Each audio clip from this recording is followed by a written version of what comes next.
राधा रानी के परम भक्त और वृंदावन वाले महाराज जी जो लोगों को सही जीवन जीने के तरीके और उनका मार्गदर्शन करते हैं, जो कहते हैं कि मृत्यु के समय इंसान को कैसा लगता है।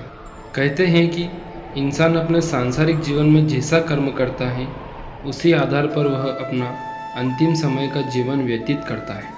जीवन का अंतिम क्षण या समय जो मृत्यु का पल सुख और शांति में कटे, इसके लिए इंसान जीवन भर अपने द्वारा किए गए पाप और पुण्यों को बैलेंस करता रहता है।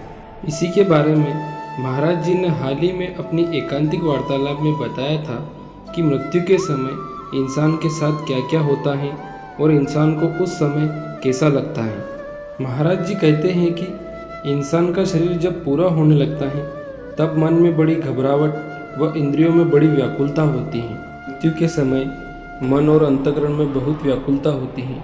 अगर हम उस समय भगवान आश्रित नहीं हैं तो जहाँ भी या जिस भी मोह माया में हमारी प्रियता है उसकी याद हमें आने लग जाएगी। चाहे फिर वो धन दौलत गाड़ी बंगला या पुत्र पत्नी जिसके भी प्रति प्रियता होगी उसकी याद तुम्हें आने लग जाएगी। क्योंकि इंसान अपने जीवन में इतना व्यस्त रहता है कि ना कभी भगवान का आश्रय लिया, ना कभी भजन, ना पूजा पाठ किया।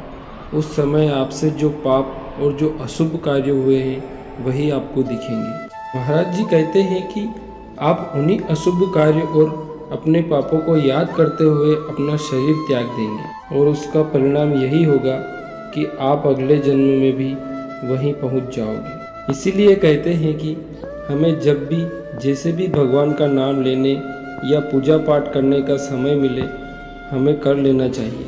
हमें बुढ़ापे का इंतज़ार नहीं करना चाहिए, क्योंकि मृत्यु बुढ़ापे का इंतज़ार नहीं करती।